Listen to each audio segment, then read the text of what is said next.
Балон үдерісін қабылдап кредит технологиямен оқып отқанымыздың өзі біздің Қазақстандағы ең бірінші тәуелсіздік алған жылдан кейінгі біздің университеттің жетістігінің бірі. Ең бірінші қолға алды, ең бірінші магистрлық бағдарламаны, ең бірінші PhD бағдарламаларды қолға алуы.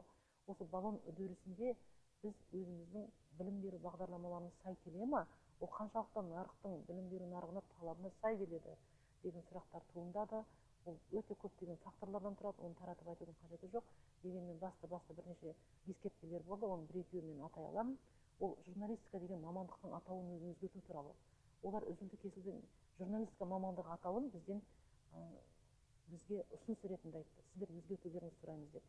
Бізде білім беру министрлігінің арнайы мемлекеттік классификаторы бар, мамандықтардың тізімдемесі бар. Ол бойынша біз оны өзгерту бізге мүмкін емес. Ол өте ұзақ жылдық процедура. Менде журнализм ол кейбір елдерде әрі сақталған, бірақ менің білуімше өте көптеген елдерде өзім көріп жүрмін. Мәселен, Гонконг университетінің өзінде коммуникация және фильм деп аталады, факультет, оларда мектеп деп аталады. Сосын нелерде, Америка университеттерінде де көбінде communication деп аталады, яғни коммуникация мектебі деп аталады. Сондықтан да осыған бізге ерекше назар аударуымызды сұрады.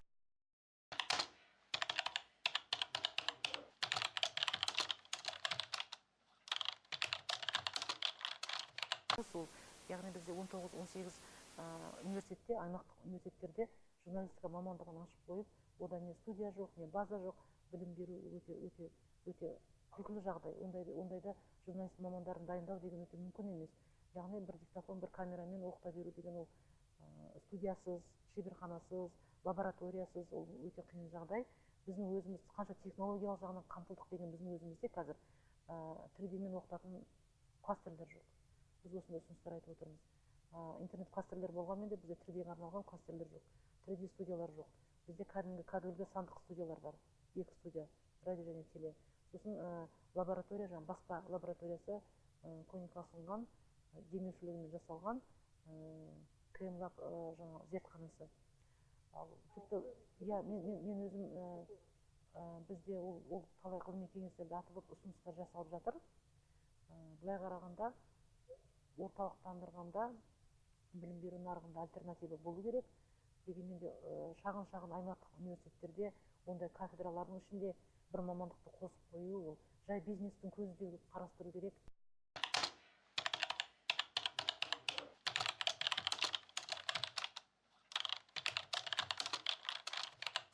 Бұндай полемика Ресейде қалыптасты деген. Жалпы бізде кейбір үрдістер, тенденциялар бізге Ресей арқылы біздің нарыққа келеді. Ондай әлемде жалпы білуге болады. Журналистикалық білім беруде, пиар бойынша білім берудің өзінде біздің курстан оқып шықсыздар, академиялық білімсіздер, білім диплом алып, маман боласыздар деген қағидалар көп болған. Тіпті қазір дамыған елдердің өзінде де журналистика немесе коммуникация мектептері бар. Яғни академиялық ортада алған білім, ол толыққанды білім. Ол азамат ретінде, маман ретінде жетіле алады. Егер 3 айлық, 2 айлық курстан ол тек қана белгілі бір дағдыларды алып шығуы мүмкін. Белгілі бір көзқарастарды, пікірлерді тудыра отырып, журналистика мамандығының академиялық статусын төмендету деп мен санаймын.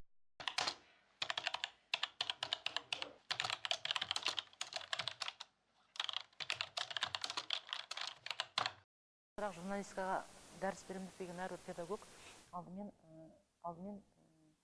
жаңа медиамен дос болу керек. Онсыз ол мүмкін емес.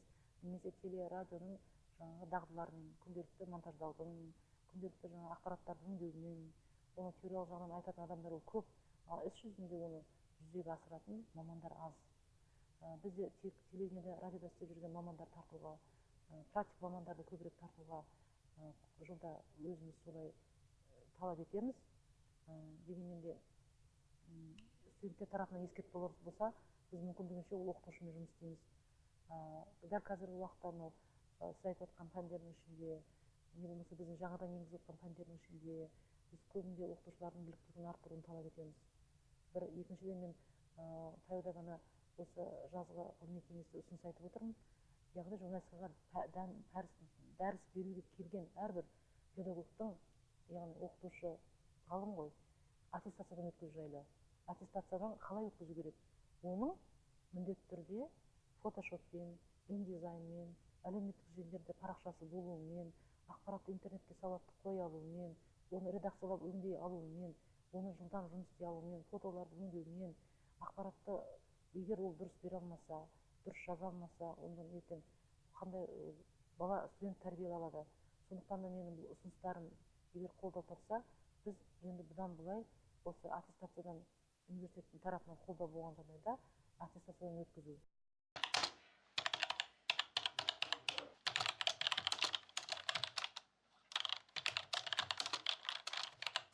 Жалпы журналист деген бұл өзі адамның бойындағы шығармашылық қабілеттен тұрады.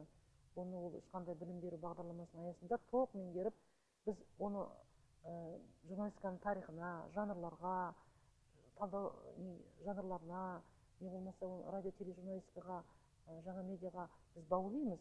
Егер де оны жазуға, сызуға, ойлауға, талдауға, ондайлықтай журналист ретінде дамуға дамытатын өзін ондай қабілеті болмаған жағдайда оны толыққанды журналист болады деп біз тағы да жауап бере алмаймыз.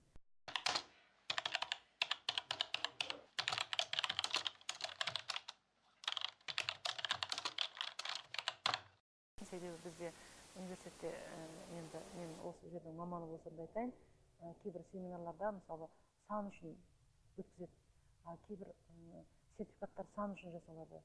Біз саннан емес сапаға көшудеміз. Қазір университет қатаң менеджерлер қатаң қолға алды. Көптеген талаптарда біз механизмдер шектеп тастады. Қазір сапалы деген дүниелер ғана бағаланатын болды. Бұл да жақсы, өйткені жақсы жұмыс істеп өзін көрсеткен ғалымдарда тек жаңағыдай санын қуып жинаған ғалымдар бар. Сондықтан да бізде мынау қызыл зона деген бар. Жылда жазда әркімнің рейтингісі бүйтіп саптай тізіліп шыға келеді. Сонда ең соңында қызыл зонаға түскен адамдармен біз келісімшартқа отырмаймыз. Бұндай жағдайлар өте көп. Көптеген факультеттерде, тіпті ғылым докторларының өзінде жұмыстан айырылып қалған жағдайлар бар.